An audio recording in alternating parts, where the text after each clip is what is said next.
Assalamualaikum warahmatullahi wabarakatuh. Alhamdulillahirabbil alamin, wassalatu wassalamu ala asyrafil anbiya wal mursalin wa ala alihi wa ashabihi ajma'in. Subhanaka la ilma illa innaka antal alimul hakim wa la haula wa la quwwata illa billahil azim. Tuan-tuan dan puan yang dirahmati sekalian, pada malam ini saya akan membawa tajuk berkenaan dengan kesedaran. Sebenarnya tadi saya nak ambil tajuk kebahagiaan, tapi kalau kena Tuan Haji dah ambil kebahagiaan, maka saya ambil kesedaran.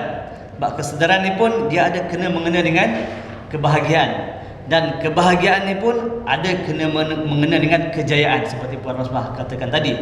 Sebab untuk kita mendapatkan kebahagiaan, kita perlukan kejayaan dahulu, baru kita mendapat kebahagiaan.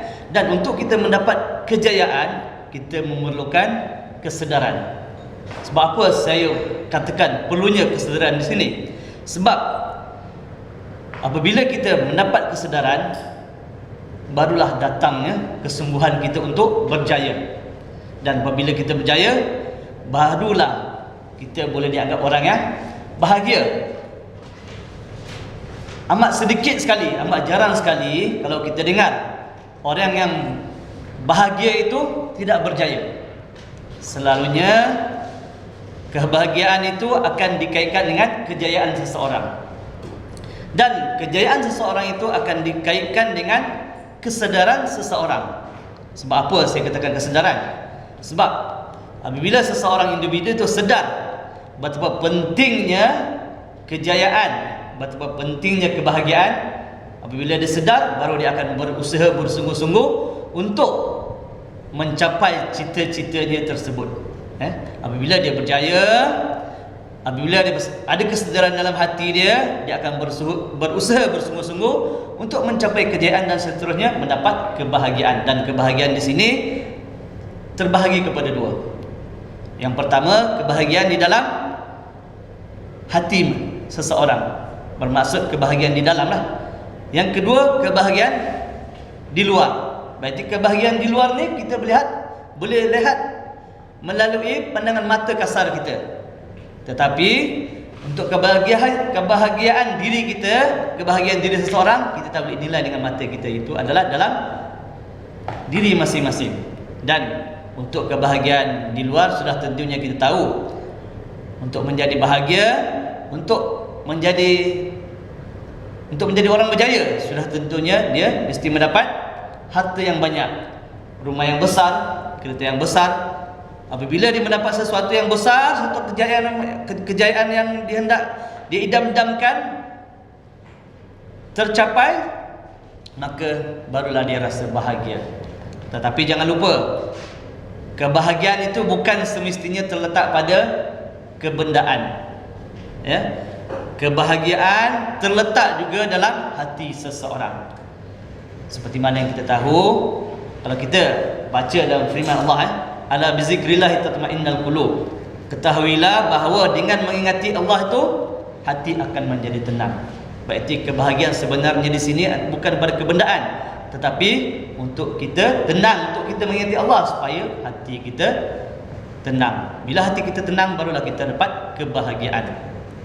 Dan untuk mendapat kebahagiaan tadi, saya patah balik yang saya katakan tadi, hendaklah kita sedar. Kita sedar diri masing-masing, kita sedar di manakah tahap kita sekarang ni. Kalau kita tahu tahap kita sekarang ni di mana, barulah kita tahu bagaimanakah untuk kita mencorakkan hidup kita supaya kita berjaya, dan lepas baik kita akan bahagia. Saya ambil satu kisah yang berlaku pada diri saya sendiri. Saya suka ceritakan benda ni sebab saya selalu dengar orang cerita, tapi apabila benda ni berlaku pada diri saya sendiri, baru saya tahu betapa besarnya, betapa pentingnya kebahagiaan, kesedaran. Benda ni berlaku pada saya pada tahun 2010. Saya terus teranglah, cerita ni saya tak cerita pada orang lain. Biasa kalau kita cerita kita cerita pada orang lain. Ini cerita ni berlaku pada diri saya sendiri. Saya ada seorang adik ipar, dia orang yang berjaya. Orang yang berjaya di dunia lah, tapi di akhirat dia kurang. Itu yang saya nak ceritakan. Dia adalah jutawan. Dalam hidup dia sentiasa sibuk dengan kerjaya, sehingga kan orang katakan dapurnya nak tengok berasap sebulan sekali pun susah. Dan di akhir hidupnya memang menyedihkan. Seminggu terlantar di hospital. Saya bersama adik saya, suami dia lah, menziarahi beliau dan selalu duduk di katil. Dan apa yang dikatakannya pada kami berdua, Idris, dia orang Sabah, saya tengok cakap Sabah kan, Idris, kau tahu tak, selama saya sakit sekarang ni, baru saya sedar bahawa duit yang kita ada ni tidak bernilai satu sen pun. Dan malam kematian beliau, dia berkata kepada saya, Idris, kau bagi tahu sama anak yatim, kau panggil berapa ramai anak yatim, bacakan saya Yasin, ambil duit bagi semua orang. Saya tidak mau satu sen pun dalam bank saya mau kasihatan saya saja. Tuan-tuan tahu berapa harta dalam bank? Agak tuan-tuan berapa harta dalam bank? Memang hidup dia memang berbeza. Orang kaya, orang berduit, orang berjaya di dunia lah katakan, memang berbeza dengan kehidupan kita orang biasa. Di dalam bank setelah kematian dikira ada 60 juta cash. Dan umurnya semasa menjadi jutawan 42 tahun. Dan semasa hidupnya saya banyak belajar melalui beliau, dan dia banyak mengajar kepada saya. Dan salah satu yang saya tak boleh lupakan, beliau adalah bukan orang yang kedekut. Dia berbeza. Orang yang kedekut dan orang yang menghargai sesuatu. Kita selalu bersilap sangka, oh orang ni kedekut, RM2, 20 sen pun nak ambil, RM3 pun dia nak ambil peduli. Sebenarnya apabila saya berjumpa dengan beliau, baru saya tahu apakah makna kedekut dan apakah maknanya menghargai. Sebab adik saya telah beritahu saya, dia bukan orang yang kedekut, tapi dia adalah orang yang menghargai setiap benda perkara yang ada di hadapan matanya. Dia menghargai, bukannya kedekut. Dan di akhir hayatnya, sebelum dia menghadapi sakit yang berat, dia berkata dengan saya tak percaya saya tak boleh sembuh, sebab saya ada duit berpuluh juta di dalam bank.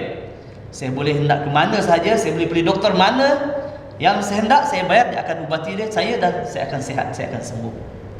Itu keyakinan yang ada pada dirinya sendiri. Tapi sebenarnya dia lupa bahawa ada kuasa lagi yang lebih berkuasa daripada duit sebenarnya. Tapi dia tidak percaya.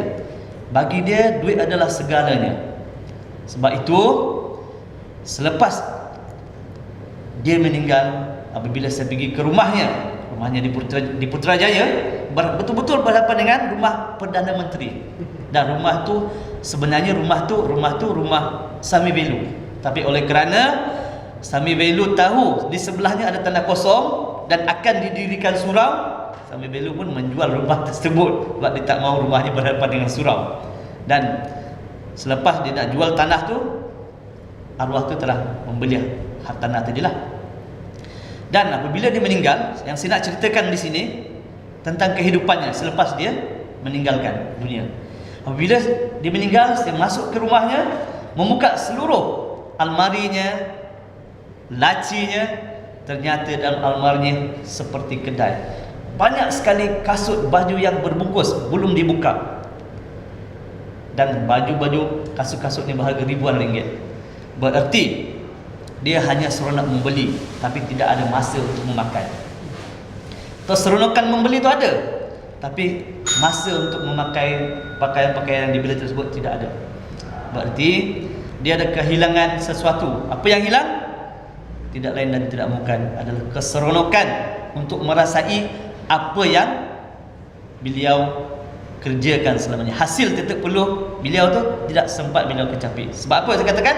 Sebab dia menjadi jutawan umur 42 dan dia meninggal umur 46 tahun. Berarti dia ada 4 tahun sahaja untuk menikmati duitnya sebanyak 50 juta. Dan dia meninggalkan duit 50 juta tanpa wasiat. Dan hingga sekarang benda tu berlaku sudah 4 tahun. 2010 hingga ke 2014, 4 tahun duitnya tergantung dalam faraid mahkamah. Kalaulah beliau ada keyakinan, sedikit keyakinan bahawa beliau akan meninggalkan dunia, sudah tentunya beliau bersiap sedia untuk mewasiatkan harta yang beliau ada, dan itu akan memberi amal jariah.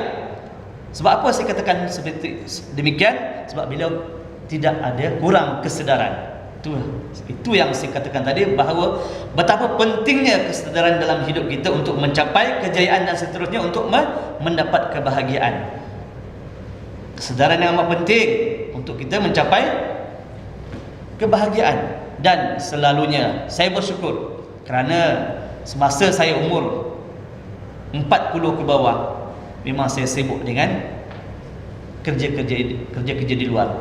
Tapi Tuhan tu Maha Pengasih. Memang ditetapkan manusia ni apabila berumur 40 ke atas, masa itulah dia akan berubah. Orang Jawa kata, saya cakap bahasa Inggeris sikit lah, orang Jawa kata life start before 40. Tapi sebenarnya yang 40 tahun ke atas itulah yang selalunya akan menentukan hala tuju hidup seseorang. Kalau 40 tahun belum ada kesedaran di dalam hati untuk berubah, tidak mustahil 40 tahun ke atas dia akan tetap seperti 40 tahun sebelumnya. Sebab tu saya katakan tadi, kesedaran amat penting untuk kita mencapai kejayaan. Dan apabila kita dapat mencapai kejayaan, sudah tentunya kita mendapat kebahagiaan. 3 elemen ini adalah penting dalam kehidupan kita. Dan sama-samalah kita mencari kesedaran, sama-samalah kita mencari kesedaran dalam hidup kita supaya kita berjaya. Dan orang yang berjaya inilah orang yang mendapat kebahagiaan. Belum ada di dunia ini orang yang bahagia tapi tidak berjaya, kecuali seperti yang saudara kita kan tadi, orang yang kurang waras, orang yang tidak berakal, orang yang tidak siuman, sudah tentunya dia sentiasa bahagia. Sekian, Assalamualaikum warahmatullahi wabarakatuh. Baik, terima kasih ucapkan kepada